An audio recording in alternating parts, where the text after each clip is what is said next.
guys, it's Kelly. Welcome back to my channel. In this video, I'm going to be showing you how I starch my fabrics and tell you why I like starching my fabrics. And the reason that I like starching my fabrics is because it just makes the fabric almost feel like paper, which it washes right out, so you know your quilt doesn't feel like paper or anything like that, or your projects, whatever. But it makes it, for me anyways, it makes it easier to quilt, to cut, to sew, and it makes the fabric stiffer rather than more like, you know, wavy. Like I'll show you an example. This fabric right here I have not starched yet, and I always starch before I cut the first time ever, just because that's my preference. And I do not use steam because I feel like the starch kind of gives it that moisture that the steam would give it. So that's just my take on it. But anyways, this fabric right here, as you can see, is really soft, and you can do whatever you want with it. Which you can cut fabrics and sew fabrics without starching them, don't get me wrong. It's really just your whoever's sewing, it's their preference on whether they want to starch or not. I prefer starch, like I said. And okay, so I was going to show you an example of non-starched versus starch fabric. So as you can see, wiggle it around, it moves very freely. Now this fabric right here I starched, which has been a while since I starched it, but it keeps its feel, I guess you could say. So you don't have to like keep on restarching it. Once you starch the fabric, you press it, you know, and then it'll stay that way. And then if you fold it or whatever, you can just press it out. You don't have to use more starch if you don't want to. So this is a fabric that I've already starched, and see how kind of like stiff it is? I wish that they invented cameras so you could reach through and actually feel it, because you can really feel a difference. Now see the drape, the difference in it. Like this one's all soft and will drape very, very nicely, whereas this one's stiffer. And yeah, this, in my opinion, it makes it easier to cut, easier to work with. And I always starch my fabrics before I cut them. And then like if I'm making a block for a quilt or anything like that, I usually, after I get done with the block, I will starch the block. And then if I'm assembling a quilt, once I get all the rows or columns or whatever sewn together into the quilt top, I always starch my quilt top as well. Which I'm not going to show you an example of that because I don't have a quilt top finished right now in order to do that. So I'm just going to show you how I starch my fabrics before I press them. Okay, so before I start actually demonstrating how I use my starch, I'm going to talk about the different types of starch that I have come across and that I use or don't use, and why I like it, why I don't like it. So the first one, this is actually not what's in this bottle, but I like the bottle itself, so I just use the bottle. But I did use this starch. This is called Niagara. You can get it super, super cheap at any big box store, or like a Joann's, Hancock, and you know, just pretty much anywhere. And it's relatively cheap. I think that this bottle, like at Walmart, was maybe like $2, $3, something like that. And it's called Niagara. But I do like the way that it sprays. So what I do is, because I will use the starch if I have to, but I don't prefer it, I use mainly Mary Ellen's Best Press. So I buy these refill bottles, which comes with 33.8 fluid ounces, and I use this bottle to, I just fill it up and use this bottle so that it, I just like the way it sprays. And it's reusable, so yeah, that's what I do. And like I said, I use Mary Ellen's Best Press. This one is Lavender Fields, and it smells great. But yeah, this is what I use most of the time. And then if you don't want to buy the refill bottles of that, you can buy this right here, which is 16.9 fluid ounces, and this flavor is peaches and cream. But I think this is maybe like $6 by itself, $6-7, just depending on where you are, whereas this is like $12, and it just, to me, it's cheaper. So to buy the refills and just reuse the bottles. And you can reuse these bottles as well.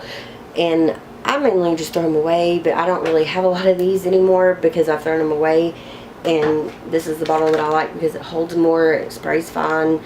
So yeah, this is what I use, is Mary Ellen's Best Press, because of I like the smell, I like the way it makes my fabrics feel, and it's just my preference.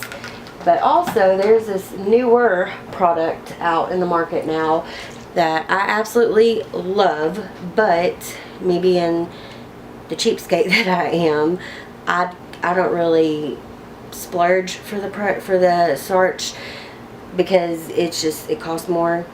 So maybe eventually I'll start using just this, but it is called Flatter by Soak. S-O-A-K is the name of the company that does it.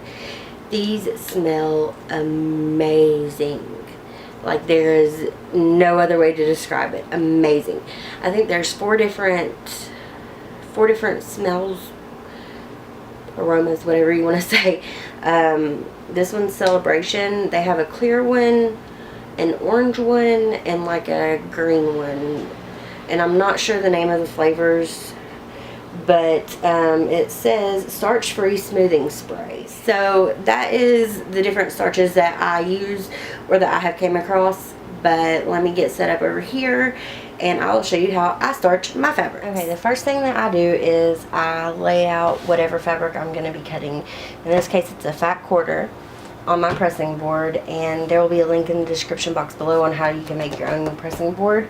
Super easy to do.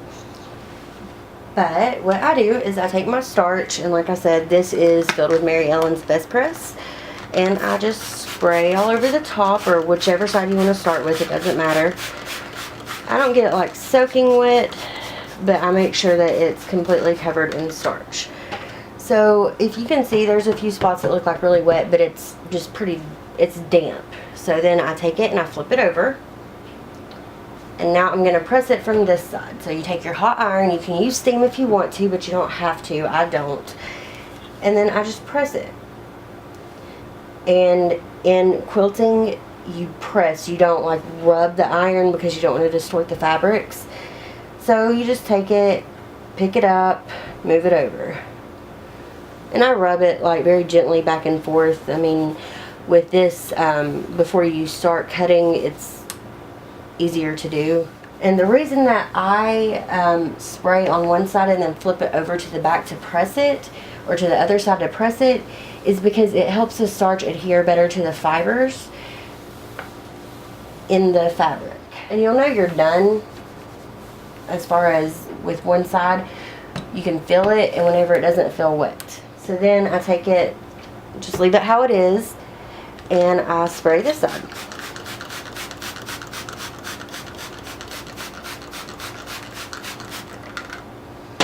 And another reason that I don't use the flatter a lot is because I use so much starch.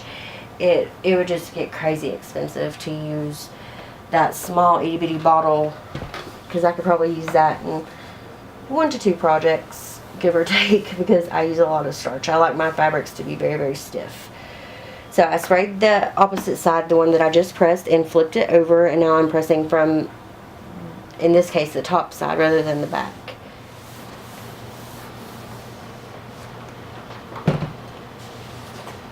And that is how I starch my fabrics. And then I would proceed to cut it to whatever I need to cut it for. Or in this case, I'm going to be making a little mini quilt, and I'll be starching all of these fabrics before I even start cutting. So that's how I starch my fabrics. I hope you guys found the video helpful. If you have any questions or anything like that, make sure you leave in the comments down below. And like I said, I hope you found it helpful. Don't forget to subscribe to my channel. I would greatly, greatly, greatly appreciate it. Make sure you give it a thumbs up if you liked it. And share it across social media with your friends, family, whoever you think might find it helpful. And don't forget to tune in next week, because I will have another video coming up. And if you have any suggestions for future videos or anything that you want to specifically learn about, make sure that you leave it in the comments down below, and I will try to make that happen for you. Don't forget to follow me on my social media: Flickr, Facebook, Twitter, Pinterest, Instagram. You know, I'll have links to all that down in the description box. And yeah, I think that's it. So I will see you guys next time. Bye.